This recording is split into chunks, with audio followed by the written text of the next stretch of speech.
2035ஆம் ஆண்டில் ஹெம்ஸ் குழுவினர் 18ஆம் நாளில் 31 சூரிய நாள் பயணத்திற்காக செவ்வாய் கிரகத்தை அடைகிறார்கள். அவர்கள் அசிடெலியா பிளானடியாவை ஆராய்கிறார்கள். தாவரவியலாளர் மார்க் வேதியியல் பகுப்பாய்விற்கான மாதிரிகளை சேகரிக்கிறார். அந்த நேரத்தில் சிஸ்டம் ஆபரேட்டர் பெத் கணினியிலிருந்து ஒரு தூசி புயல் எச்சரிக்கையை பெறுகிறார். மேலும் குழுவினரை HAB எனப்படும் மேற்பரப்பு வாழ்விடத்திற்கு திரும்பி வரச் சொல்கிறார். அதே நேரத்தில் மேகங்கள் மார்க்கை நெருங்கி வருவதை பார்க்கிறார். வேதியியலாளர் அலெக்ஸ் அவர்கள் காத்திருக்க வேண்டும் என்று கூறுகிறார்கள். ஆனால் கமாண்டர் மெலிசா அது மிகவும் அழிவுகரமானதாக இருக்கும் என்று கணித்துள்ளார். எனவே அனைவரும் பொருத்தப்பட்டவுடன் அனைவரையும் வெளியேறும்படி கட்டளையிடுகிறார். அவர்கள் HABயின் கதவை திறந்து உடனடியாக தூசி புயலால் தாக்கப்படுகிறார்கள். அவர்கள் தள்ள முயற்சிக்கிறார்கள். மார்க் கதவை மூட கோட்டின் முடிவில் இருக்கிறார். புயல் அவர்களின் செவ்வாய் கிரக ஏறும் வாகனம் அல்லது MAVஐ விரைவில் சாய்க்கக்கூடும். எனவே அவர்கள் அவசரப்பட வேண்டும். இருப்பினும் மார்க் கேபிள்களை பயன்படுத்தி அதை நங்கூரமிட முடியும் என்று நினைக்கிறார். ரோவர் திடீரென்று செயற்கைக்கோள் டிஷ் வெடித்துச் சிதறுகிறது. எல்லோரும் அதை தவிர்க்க வாத்து எடுக்க வேண்டும். இருப்பினும் மார்க் போதுமான அளவு வேகமாக இல்லை. டிஷ் அவரை தாக்குகிறது.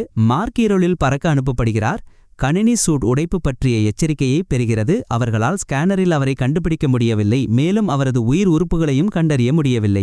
மெலிசா மற்ற குழுவினரை MAVக்கு அனுப்புகிறாள். சிறிது நேரம் தேடுவதற்காக அங்கேயே இருக்கிறாள். அறுவை சிகிச்சை நிபுணர் கிறிஸ் சூட் உடைந்ததால் மார்க் இறந்துவிட்டிருக்க வேண்டும் என்று சுட்டிக்காட்டுகிறார். புயல் இப்போது மோசமடைய தொடங்குகிறது. மெலிசாவுக்கு வேறு வழியில்லை. MAVஐ ஏவுவதற்கு அங்கீகாரம் அளிக்க வேண்டும். மெலிசா தனது குழுவினருடன் சேர்ந்து MAVஐ ஏவுவதைத் தவிர வேறு வழியில்லை. குழுவினர் தங்கள் தொலைந்து போன நண்பருக்காக துக்கப்படுகிறார்கள். இதற்கிடையில் நாசாவின் நிர்வாகி டெடி ஒரு பத்திரிகையாளர் சந்திப்பில் தோன்றி செவ்வாய் கிரக குழு விண்வெளி வீரர்களில் ஒருவர் இல்லாமல் திரும்பி வருவதாக அறிவிக்கிறார். இருப்பினும் செவ்வாய் கிரகத்தில் புயல் இறுதியாக முடிந்துவிட்டது. மார்க் தனது ஆக்சிஜன் அளவு மிக முக்கியமானது என்று சூட் அவருக்கு எச்சரிக்கை விடுத்ததும் விழித்துக் கொள்கிறார். கம்பி வழியாக செயற்கைக்கோளுடன் இணைக்கப்பட்ட ஒரு உலோகத் துண்டு அவரது சூட்டை துளைத்துவிட்டது. ஆனால் துளையையும் மூடி வைத்துள்ளது. இது கம்பியை வெட்டிய பிறகு அவர் ஏன் உயிருடன் இருக்கிறார் என்பதை விளக்குகிறது. மார்க் ஹாபிற்கு விரைந்து சென்று உலோக கம்பியை வலியுடன் அகற்றுகிறார். இருப்பினும் உள்ளே இன்னும் ஒரு துண்டு இருக்கிறது. காயத்தை மூடுவதற்கு முன்பு அந்த துண்டை அகற்ற ஃபோர்செப்ஸை பயன்படுத்துகிறார். அடுத்து அவர் கணினியில் உள்நுழைந்து ஆண்டேனா உடைந்ததிலிருந்து அவர் அங்கு வரவில்லை என்றால் என்ன நடந்தது என்ற விவரங்களை பதிவு செய்ய ஒரு வீடியோ பதிவை தொடங்குகிறார். நாசாவை தொடர்பு கொள்ள அவருக்கு வழியில்லை. அடுத்த மனிதன் பணிவரும். 4 வருடங்களில் செவ்வாய் கிரகத்திற்கு செல்லுங்கள். ஆனால் அதுவரை தன்னால் உயிர் வாழ முடியாது என்று நினைக்கிறான். மற்றொரு புயல் மார்க் வெளியே தோன்றும்போது நாளின் பெரும்பகுதியை ஓய்வில் செலவிடுகிறான். ஆனால் இறுதியில் அவன் சலித்து விடுகிறான். சுத்தம் செய்ய தொடங்குகிறான். மேலும் அவனது நண்பர்களின் பொருட்களை லேபிள் செய்யப்பட்ட பெட்டிகளில் வைக்கிறான். அவர்களின் படங்களை பார்க்கிறான். காலையில் அவன் அங்கேயே இறக்க மாட்டான் என்று முடிவு செய்கிறான். நன்றி செலுத்துதலுக்காக அவர்கள் சேமித்தவை உட்பட அனைத்து உணவுகளையும் அவன் ஒழுங்கமைக்கிறான். அதில் சில உருளைக்கிழங்குகள் உள்ளன. அவை அவனுக்கு ஒரு யோசனையை தருகின்றன. தாவரவியலாளராக பயிற்சி பெற்ற மார்க் செவ்வாய் மண்ணையும் குழுவினரின் குளியலறை கழிவுகளையும் உரமாக பயன்படுத்தி ஹேபுக்குள் ஒரு கிரீன்ஹவுஸை உருவாக்க வேலை செய்ய தொடங்குகிறான். அவன் அனைத்து உருளைக்கிழங்குகளையும் நடுகிறான். ஆனால் அவை வளர நிறைய தண்ணீர் தேவைப்படும். அதிர்ஷ்டவசமாக மீதமுள்ள ராக்கெட் எரிபொருளை எரித்து அதை தண்ணீராக மாற்றக்கூடிய ஒரு சாதனத்தை உருவாக்க அவனிடம் கருவிகள் மற்றும் பாகங்கள் உள்ளன. முதல் முறை அதை இயக்கும்போது இயந்திரம் தீப்பிடிக்கிறது. எனவே மார்க் பாதுகாப்பு கியர் அணிந்து மீண்டும் முயற்சிக்கும் முன் தனது கணக்கீடுகளை சரிசெய்ய வேண்டும். இந்த முறை அது நன்றாக வேலை செய்கிறது. இப்போது அவனுக்கும் அவனுடைய தோட்டத்திற்கும் தண்ணீர் உள்ளது. நாட்கள் செல்லச் செல்ல மார்க் கடினமாக உழைத்து தினசரி வீடியோ பதிவுகளில் அனைத்தையும் பதிவு செய்கிறான். 54வது நாளில் அவன் தோட்டத்தை கவனித்துக் கொள்கிறான். வெளியே உள்ள சோலார் பேனல்களில் பராமரிப்பு செய்கிறான். தாவரங்கள் உண்மையில் வளர்வதைக் கண்டு அவன் மகிழ்ச்சியடைகிறான். பூமியின் செவ்வாய் பயண இயக்குனர் வின்சென்ட் டெடியிடம் கடைசி பயணம் முடிவடையாமல் 4 ஆண்டுகள் காத்திருப்பதற்கு பதிலாக ஒரு புதிய பயணத்தை ஏற்பாடு செய்ய வேண்டும் என்று கூறுகிறார். டெடி இப்போது ஒரு கப்பலை அனுப்பினால் மார்க்கின் உடலை காட்சிக்கு வைப்போம் என்றும் பொதுமக்கள் அதை விரும்ப மாட்டார்கள் என்றும் கூறுகிறார். இருப்பினும் டெக்சாஸ் விண்வெளி மையத்தில் சில நிமிடங்கள் கழித்து குடும்பத்திற்காக உடலை மீட்டெடுக்கும் பணியாக அவர்கள் இந்த பணியை வடிவமைத்தால் அதை அவர்கள் தங்களுக்கு சாதகமாக பயன்படுத்தலாம் என்று வின்சென்ட் சுட்டிக்காட்டுகிறார். ஒரு ஆபரேட்டர் செவ்வாய் கிரகத்தில் சில குறிப்பிட்ட ஆயத்தொலைவுகளை தேடுமாறு வின்சென்ட்டிடமிருந்து ஒரு செய்தியை பெறுகிறார். அவள் அந்த பகுதியை சரிபார்க்க செயற்கைக்கோளை பயன்படுத்துகிறாள். அவசர அழைப்பிற்கு பிறகு HABயில் மாற்றங்கள் இருப்பதைக் கண்டு அதிர்ச்சியடைகிறாள். டெடி, வின்சென்ட் மற்றும் ஊடக இயக்குனர் அன்னி ஆகியோர் விண்வெளி மையத்திற்கு விரைந்தனர். அவர்கள் மார்க் உயிருடன் இருப்பதாக முடிவு செய்து எப்படி செயல்படுவது என்பது குறித்து வாதிடத் தொடங்குகிறார்கள். ஏனெனில் அவர்கள் ஒரு விண்வெளி வீரரை விட்டுச் சென்றதை கேட்டு பொதுமக்கள் நன்றாக எதிர்வினையாற்ற மாட்டார்கள், மேலும் குழுவினர் குற்ற உணர்ச்சியுடன் இருப்பார்கள். டெடி மார்க் உணவு இல்லாமல் உயிர் வாழ மாட்டார் என்று நினைக்கிறார். வின்சென்ட் மார்க்கின் மனநிலையை பற்றி கவலைப்படுகிறார். ஏனெனில் அவர் அடுத்த நாள் தனது சகாக்களால் கைவிடப்பட்டதாக நினைப்பதால் டெடி மற்றொரு பத்திரிகையாளர் சந்திப்பில் தோன்றி மார்க் உயிருடன் இருப்பதாக அறிவிக்கிறார். ஆனால் அவருக்கு வேறு எதுவும் இல்லாததால் அவரால் எந்த கேள்விகளுக்கும் பதிலளிக்க முடியாது. 70ஆம் நாள் வரை இது குறித்து குழுவினருக்கு தகவல் தெரிவிக்கப்படவில்லை. மார்க் நீண்ட காலமாக சிந்திக்கத் தொடங்க வேண்டும் என்று முடிவு செய்கிறார்.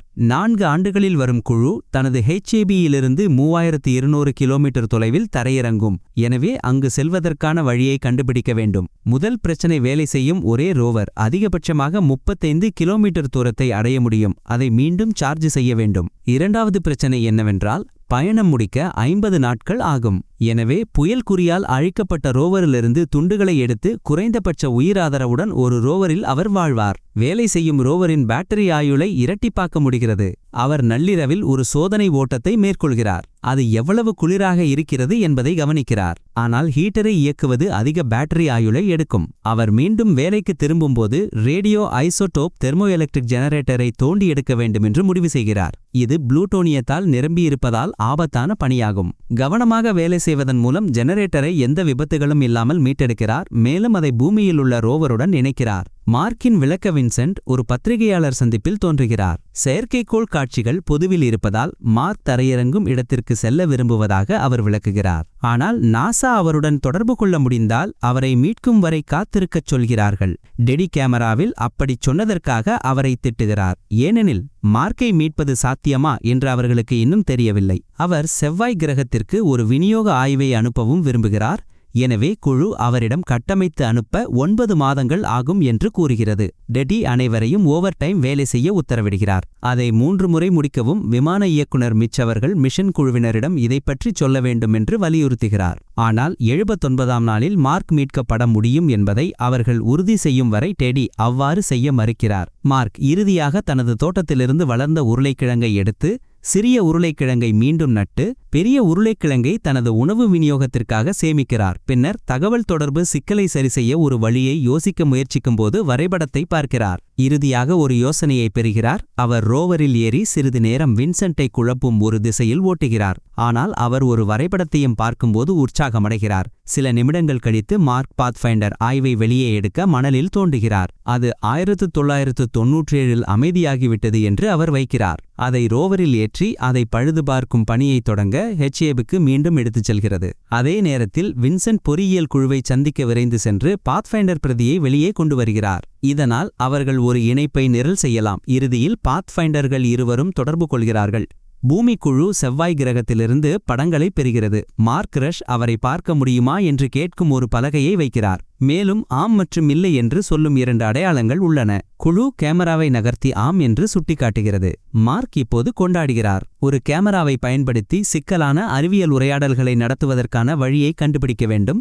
அவர் பெத்தின் கணினியை பிடித்து பாத்ஃபைண்டரை சுற்றி அமைக்கும் ஆல்பா எண் அலகுகளை கொண்ட ஒரு விளக்கப்படத்தை கண்டுபிடித்தார். மீண்டும் அடையாளங்களை பயன்படுத்தி நாசா பொறியாளர்கள் அவர் என்ன செய்கிறார் என்பதை விரைவாக புரிந்து கொண்டு எல்லாம் தயாரானதும் இரு தரப்பினரும் ஒருவருக்கொருவர் செய்திகளை அனுப்பத் தொடங்கலாம். மார்க் அவர் எப்படி உயிர் பிழைத்தார் என்பதை கூறுகிறார். மேலும் அது குழுவினரின் தவறு அல்ல என்பதை சுட்டிக்காட்டுவதை உறுதி செய்கிறார். பின்னர் ஒளிபரப்பு அதிர்வெண் குறியை மாற்றுவதன் மூலம் பாத்ஃபைண்டருடன் பேசக்கூடிய வகையில் ரோவரை எவ்வாறு ஹேக் செய்வது என்பது குறித்த வழிமுறைகளை நாசா அவருக்கு அனுப்பத் தொடங்குகிறது. ஒரு தேநீர் அருந்துவதற்கான வழிமுறைகளை பின்பற்றி விரைவில் வின்சென்ட்டிடமிருந்து ஒரு செய்தியை பெறுகிறார். அவர்கள் அவரை பார்த்து கொண்டிருப்பதாகச் சொல்கிறார்கள். உலகம் முழுவதும் அவரை ஆதரிப்பதாக அவர் உறுதியளிக்கிறார். அவர்கள் மீட்புத் திட்டங்களில் பணியாற்றி வருவதாகவும் மார்க் தனது குழுவினரை பற்றி கேட்கும்போது அவருக்கு உணவளிக்க ஒரு சப்ளை மிஷனை அனுப்புவதாகவும் அவர் உறுதியளிக்கிறார். வின்சென்ட் இன்னும் அவர் உயிருடன் இருப்பதாக அவர்களிடம் சொல்லவில்லை. ஏனென்றால் அவர்கள் தங்கள் திரும்பும் விமானத்தில் கவனம் செலுத்த வேண்டும் என்று அவர்களுக்கு தேவை. டெட்டி உயர் அதிகாரிகளிடம் பேசி அவர்களை சமாதானப்படுத்த வேண்டும். மார்க் மன அழுத்தத்தால் தான் அப்படி நடந்து கொண்டார். ஆனால் மிட்ச் அவரை வின்சென்ட்டின் பின்னால் சென்று குழுவினரை தொடர்பு கொள்ளச் சொல்கிறார். அவர்கள் செவ்வாய் கிரகத்தை விட்டு வெளியேறி 4 மாதங்கள் ஆகின்றன. அவர்கள் அனைவருக்கும் ஒரு வீடியோ செய்தியை கண்டுபிடித்து குழு ஆச்சரியப்படுகிறது. விண்வெளி வீரர்கள் திரையைச் சுற்றி கூடி மிட்ச் பெரிய செய்தியை வெளியிடும் வீடியோவை பார்க்கிறார்கள். 128ஆம் நாள் மார்க்கை விட்டுச் சென்றதற்காக அனைவரும் குற்ற உணர்ச்சியுடன் உணர்கிறார்கள். நாசா சிறிய விஷயங்களில் கூட புதுப்பிப்புகளை கேட்டுக்கொண்டே இருப்பதையும். இப்போது அவர் என்ன செய்கிறார் என்று தெரியாதது போல் தனது பயிர்களை நுண்ணிய முறையில் நிர்வகிக்க விரும்புவதையும் மார்க் தனது வலைப்பதிவில் பகிர்ந்து கொள்கிறார். ஜனாதிபதியிடமிருந்தும் அவரது பல்கலைக்கழகத்திலிருந்தும் ஏராளமான மின்னஞ்சல்கள் வந்துள்ளன. அவற்றில் ஒன்று, நீங்கள் எங்காவது பயிர்களை வளர்த்தவுடன் அதிகாரப்பூர்வமாகச் செய்தீர்கள் என்று அவர்கள் கூறினர். அடுத்த ஒளிபரப்பின் போது செவ்வாய் கிரகத்தை காலனித்துவப்படுத்தினார். எனவே மார்க் செவ்வாய் கிரகத்தை காலனித்துவப்படுத்தியதாக அறிவிக்கிறார்.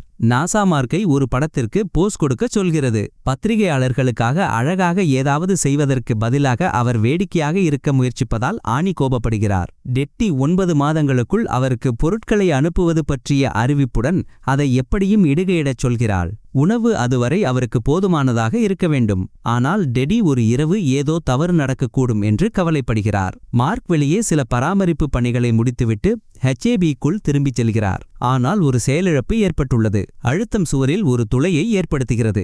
திடீரென்று ஒரு சிறிய வெடிப்பு ஏற்பட்டுள்ளது. காற்று துவாரம் சிறிது நேரம் உருண்டு பறக்கிறது. அது விபத்துக்குள்ளாகும் வரை குறி தப்பிப்பிழைக்கிறது. ஆனால் அவரது உடையில் ஒரு விரிசல் ஏற்பட்டுள்ளது. அவர் ஆக்சிஜனை இழக்கிறார். அவர் அனைத்து விரிசல்களையும் மறைக்க டாப்பை பயன்படுத்துகிறார். சரியான நேரத்தில் சூட்டை மீண்டும் மூடுகிறார். பின்னர் மார்க் HABக்கு திரும்புகிறார். வெடிப்பு அவரது அனைத்து தாவரங்களையும் எரித்ததைக் கண்டு மிகவும் வருத்தப்படுகிறார். சில பொருட்களை பெற்ற பிறகு அவர் ரோவரில் இரவை கழிக்கச் செல்கிறார். அங்கு அவர் நாசாவில் பூமிக்கு செய்தி அனுப்புவதற்கு முன்பு விரக்தியில் கத்துகிறார். மீதமுள்ள உணவு மார்க்குக்கு சுமார் 200 நாட்கள் தருகிறது என்று வின்சென்ட் மற்றவர்களுக்கு தெரிவிக்கிறார். டெடி உடனடியாக விநியோக ஆய்வில் அனைவரும் வேகமாக வேலை செய்ய உத்தரவுகளை அனுப்புகிறார். அவரை வைத்திருக்க திசை திருப்பப்பட்ட நாசா மார்க்கின் சிக்னலை ஹெர்ம்ஸுடன் இணைக்கிறது. இப்போது அவர்கள் ஒருவருக்கொருவர் செய்தி அனுப்பலாம். அடுத்த நாள் மார்க் தோட்டத்தை சுத்தம் செய்து வெடிப்பால் ஏற்பட்ட துளையை மூடுகிறார். அன்றிரவு மீதமுள்ள உருளைக்கிழங்கை ரேஷன் செய்ய முயற்சிக்கிறார். ஆனால் வெளியே மற்றொரு புயலை கேட்பது பூமியில் அவரது மன அழுத்தத்தை அதிகரிக்கிறது. வானியலாளர் ரிச் ஒரு கூட்டாளியுடன் ஒரு ப்ராஃப் பயண நேரத்தை பற்றி விவாதிக்கிறார். அவர் பூமியும் செவ்வாய் கிரகமும் மோசமாக நிலைநிறுத்தப்பட்டுள்ளதாக நகைச்சுவையாக கூறுகிறார். இது ஒரு யோசனையை தூண்டுகிறது. இதற்கிடையில் டெடி நெறிமுறையில் இடங்களை கண்டுபிடிக்க முயற்சிக்கிறார். அங்கு அவர்கள் 154ஆம் நாள் விஷயங்களை விரைவாகச் செய்ய நேரத்தை குறைக்கிறார்கள். மார்க் தனது உணவை குறைந்தபட்சமாக குறைத்து மருந்துகளுடன் கலக்கத் தொடங்குகிறார். 4 வாரங்களுக்குப் பிறகு ஆய்வு இறுதியாக தயாராக உள்ளது. நாசாவில் உள்ள அனைவரும் ஏவுதலை பார்க்க கூடுகிறார்கள். முதலில் அது நன்றாக நடப்பதாக தெரிகிறது. ஆனால் விரைவில் அவர்கள் ஒரு பெரிய ஊர்வலத்தை கண்டுபிடித்தனர். சில நிமிடங்களில் ஆய்வு அறையில் மனநிலையை உடனடியாக குறைக்கிறது. மேலும் 186ஆம் நாள் மார்க் ஒரு புதுப்பிப்பை கேட்கும்போது மார்க்கிடம் சொல்லும் கடினமான பணியை கொண்டுள்ளார். மார்க் மெலிசா பூமிக்கு திரும்பும்போது தனது பெற்றோரை சரிபார்க்கவும் செவ்வாய் கிரகத்தில் அவர்கள் செலவிடும் நேரத்தைப் பற்றி எல்லாவற்றையும் அவர்களிடம் சொல்லவும் கேட்டு ஒரு செய்தியை அனுப்புகிறார். தன்னைவிட பெரிய ஒன்றை செய்து அவர் இறந்தார். அதைப் பற்றி அவர் பெருமைப்படுகிறார். இதற்கிடையில் சீன தேசிய விண்வெளி நிர்வாகம் டெடியை ஒரு நேர்காணலின் போது பார்க்கிறது. ஏனெனில் அவர்கள் ஆய்வுகளில் நேரத்தை குறைத்ததால் ஆய்வு தோல்வியடைந்ததை விளக்குகிறது.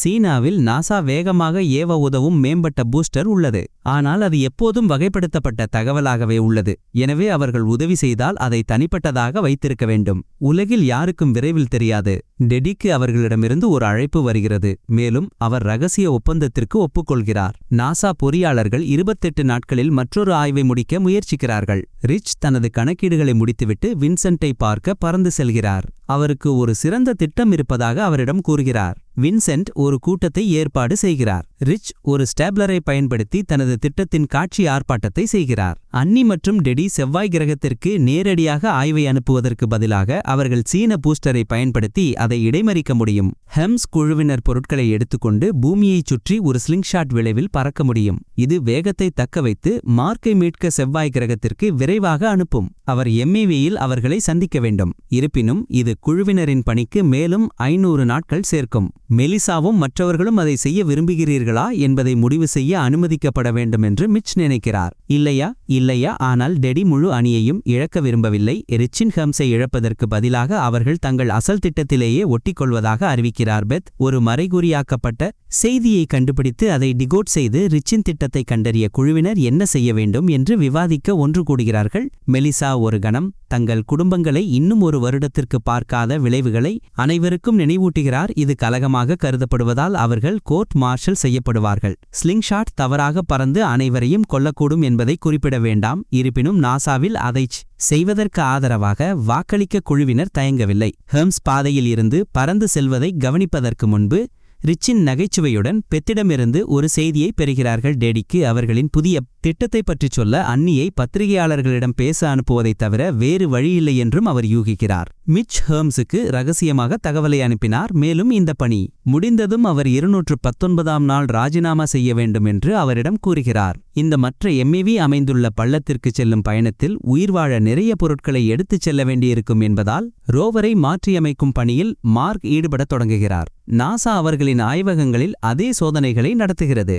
சீன விஞ்ஞானிகள் பூஸ்டரில் பணிபுரிய நாசா அலுவலகங்களுக்கு வருகிறார்கள். மொழி மற்றும் கலாச்சாரம் காரணமாக பல தகவல் தொடர்பு சிக்கல்கள் இருந்தாலும் ஹேம்ஸ் குழுவினர் தங்கள் குடும்பத்தினரை அழைத்து மீண்டும் சந்திக்க இன்னும் 500 நாட்கள் காத்திருக்க வேண்டும் என்று தெரிவிக்கிறார்கள். இறுதியில் ரோவர் தயாராக உள்ளது. எல்லாம் சரியாக வேலை செய்கிறதா என்பதை உறுதிப்படுத்த மார்க் அதற்கு ஒரு பயணத்தை அளிக்கிறார். புதிய பூஸ்டரும் வெற்றிகரமாக சோதிக்கப்பட்டது. ஆய்வு எந்த பிரச்சனையும் இல்லாமல் ஏவப்படுகிறது. ஹேம்ஸ் அதை பூமிக்கு அருகில் கண்டுபிடித்து குழுவினர் அதை கப்பலில் இணைக்கிறார்கள். 7 மாதங்களுக்குப் பிறகு மார்க் இறுதியாக வெளியேற தயாராகிறார். அவர் தனது இறுதி பதிவை பதிவு செய்து HABயில் உள்ள அனைத்து அமைப்புகளையும் அணைத்து பின்னர் அவர் சுவரில் 461ஆம் நாளை குறித்தார். ரோவரில் ஏறுவதற்கு முன்பு அதை கையொப்பமிடுகிறார். அவருக்கு முன்னால் ஒரு நீண்ட பயணம் உள்ளது. மேலும் அவர் HABயிலிருந்து எடுத்த சோலார் பேனல்களை பயன்படுத்தி ரோவரை ரீசார்ஜ் செய்ய அவர் தொடர்ந்து நிறுத்த வேண்டும். அவர் நிலப்பரப்பை பாராட்டவும் தன்னை நினைவுபடுத்தவும் அந்த தருணங்களை பயன்படுத்துகிறார். சார்ஜ் செய்யும் நேரத்தில் அந்த இடங்களை சந்திக்கும் முதல் நபர் அவர்தான் என்பதை அவர் 517ஆம் நாள் தூங்குகிறார். மிட்ச் மற்றும் பொறியாளர்கள் ஹெம்ஸ் செவ்வாய் கிரக சுற்றுப்பாதையில் நுழைய முடியாத ஒரு சிக்கலை கண்டுபிடித்தனர். ஏனெனில் அது அவர்களுக்கு போதுமானதாக இல்லாமல் போகும். எரிபொருள் வீட்டிற்கு வர எம்ஏவி குறைந்த சுற்றுப்பாதையை மட்டுமே அடைய முடியும். எனவே இதை அடைய ஈர்ப்பு விசையிலிருந்து தப்பிக்க மார்க் கூடுதல் வேகமாக செல்ல வேண்டியிருக்கும். அவர்கள் எம்ஏவி 5000 கிலோ எடையுள்ளதாக மாற்ற வேண்டும். இருக்கைகள் கட்டுப்பாட்டு பேனல்கள் போன்றவற்றை அகற்ற முடியும் என்று மிட்ச் நினைக்கிறார். கட்டுப்பாட்டு பதகைகள் மற்றும் சில உயிர்வாழும் அமைப்பு மார்க் கூட சுவாசிக்க தனது சூட்டை அணிய வேண்டும். ஹெம்ஸ் குழுவினர் காப்பு காம்ப்ளெக்ஸ் இல்லாமல் எம்ஏவிஐ ரிமோட் மூலம் இயக்குவார்கள். விஷயங்களை மோசமாக்க அவர்கள் மூக்கு ஏர்லாக் மற்றும் ஜன்னல்களை அகற்ற வேண்டும். எம்ஏவியின் மேற்புறத்தை கேன்வாஸால் மூட வேண்டும். அதற்கு பதிலாக இந்த பணி தோல்வியடைய அதிக வாய்ப்புள்ள ஆபத்து காரணிகள் உள்ளன. ஆனால் அவர்கள் திட்டத்தை மார்க்கிற்கு அனுப்பும்போது அவர்களுக்கு வேறு வழியில்லை. 538ஆம் நாள் அவர் வார்த்தையுடன் பதிலளித்தார். மார்க் இறுதியாக பள்ளத்தை அடைந்து திட்டத்தின் பைத்தியக்காரத்தனத்தை பற்றி மேலும் ஒரு பதிவை பதிவு செய்தார். இருப்பினும் விண்வெளி பயண வரலாற்றில் வேகமான மனிதனாக மாறுவது எப்படி ஒலிக்கிறது என்பதை அவர் விரும்புவதாகவும் ஒப்புக்கொள்கிறார். பின்னர் அவர் அனைத்து மாற்றங்களிலும் பணியாற்றத் தொடங்குகிறார். எம்ஏவியின் அனைத்து பகுதிகளையும் அகற்றி 560ஆம் நாள் கேன்வாஸால் மேற்புறத்தை மூடுவதை உறுதி செய்கிறார். மெலிசா கடந்து செல்கிறார். மார்க்கை மீட்க திட்டமிடுங்கள். ஏதாவது தோல்வியுற்றால் அது சரியாக நடக்கிறதா என்பதை உறுதிப்படுத்த ஒவ்வொரு குழு உறுப்பினருக்கும் ஒரு வேலையை ஒதுக்குகிறார்கள். அவர்கள் ஹெம்ஸிலிருந்து குதித்து அடுத்த நாள் தங்கள் நண்பரை பின்தொடர தயாராக இருக்கிறார்கள். மார்க் தனது கடைசி உணவை சாப்பிட்டு எதிர்காலத்தில் ரோவரை கண்டுபிடிக்கும் விண்வெளி வீரருக்கு ஒரு குறிப்பை விட்டுச் செல்கிறார். பூமியில் அவரது உயிரை காப்பாற்றியதால் அதை கவனித்துக் கொள்ளுங்கள் என்று கூறுகிறார். மக்கள் நாசா கட்டிடத்திற்கு வெளியேயும் உலகெங்கிலும் உள்ள பெரிய நகரங்களின் தெருக்களிலும் கூடி தாடியை மழித்து தலைமுடியை வெட்டிய பிறகு மீட்புப் பணியை பார்க்கிறார்கள். மார்க் சூட்டை அணிந்து கொண்டு இறுதியாக எம்ஏவியில் நுழைகிறார். ஹேம்ஸ் போதுமான அளவு நெருக்கமாக இருப்பதால் அவர்கள் குறுஞ்செய்திகளை அனுப்புவதற்கு பதிலாக அமைதியின் வழியாக மார்க்குடன் தொடர்பு கொள்ள முடியும். அவர் தனது நண்பர்களுக்கு தனக்காக திரும்பி வந்ததற்கு நன்றி தெரிவிக்கும் போது அழுகிறார். மெலிசா கவுண்டவுனை செய்கிறார். எம்ஏவி எந்த பிரச்சனையும் இல்லாமல் புறப்படுகிறது. இருப்பினும் ஒரு சில நிமிடங்கள் பறந்த பிறகு கேன்வாஸ் பறந்து கேபினில் அழுத்தம் மாறுகிறது. மார்க் மயக்கமடைகிறார். அவர் வெளியேறும் வரை ஹேம்ஸ் தொலைவிலிருந்து பூஸ்டரை அணைத்து எம்ஏவி எரிபொருள் தீர்ந்துவிட்டதை கண்டுபிடிக்கிறார். இது பிரதான கப்பலிலிருந்து திட்டமிட்டதை விட அதிகமாக உள்ளது. அந்த நேரத்தில் மார்க் விழித்தெழுந்து பிரச்சனையை பற்றி கேள்விப்பட்டவுடன் தனது உடைந்த விலா எலும்புகளை எண்ணாவிட்டால் பரவாயில்லை என்று அவர்களிடம் கூறுகிறார். அவர் ஒரு புதிய திட்டத்தை முன்மொழிகிறார். அவர் தனது சூட்டை துளைத்து தப்பிக்கும் காற்றை ஒரு உந்துதலாக பயன்படுத்தி ஹெம்ஸை நோக்கி பறக்க முடியும். இது ஒரு மோசமான திட்டம். ஆனால் அது மெலிசாவை இதே போன்ற யோசனையுடன் ஊக்குவிக்கிறது. அவர்கள் ஒரு விமானப்பூட்டை ஊதி தள்ளலாம். தப்பிக்கும் காற்று அவர்களுக்கு தேவையான உந்துதலை கொடுக்கும். இது மிகவும் ஆபத்தானது. ஆனால் அவர்களுக்கு விருப்பமில்லை. எனவே மெலிசா அலெக்ஸை அழைத்து கப்பல் பொருட்களை பயன்படுத்தி வெடிகுண்டை தயாரிக்கத் தொடங்கச் சொல்கிறார். அலெக்ஸ் டைனமைட்டை விட வலிமையான ஒரு குண்டை உருவாக்குகிறார். கிறிஸ் அதை விமானப்பூட்டில் அமைக்கிறார். காக்பிட்டில் மிதப்பதற்கு முன்பு கணக்கீடுகள் தூரத்தில் இன்னும் ஒரு சிறிய வித்தியாசம் இருக்கும் என்பதை வெளிப்படுத்துகின்றன. எனவே மெலிசா தான் வெளியே செல்வதாக அறிவித்து குண்டு இறுதியாக வெடிக்கும்போது பொருத்த விரைகிறாள். ஹெம்கள் எம்ஏவிக்கு முடிந்தவரை நெருக்கமாக இருக்கும்போது ஏற்பூட்டு அழிக்கப்பட்டு விரும்பிய விளைவை உருவாக்குகிறது. கிறிஸ் மெலிசாவை இணைக்கிறார், அதனால் அவள் மார்க்கை மீட்க விண்வெளி நடைப்பயணத்தில் செல்ல முடியும். துரதிர்ஷ்டவசமாக கயிறு போதுமானதாக இல்லை. எனவே மார்க் தனது சொந்த யோசனையை செய்கிறார். அவர் தனது சொந்த யோசனையை துளைக்கிறார். காற்றிலிருந்த உடை உடனடியாக அவனை தள்ளத் தொடங்குகிறது.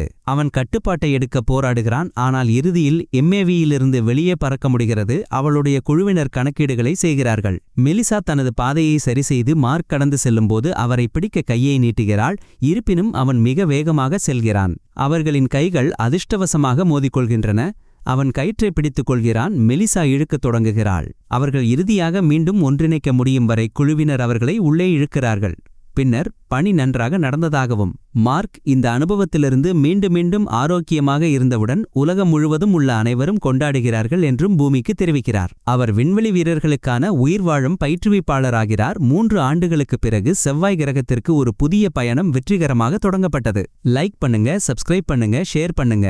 மீண்டும் இன்னொரு படத்துடன் வருகிறேன். அதுவரை உங்களிடம் இருந்து விடைபெறுவது உங்கள் தம்பி ராம்.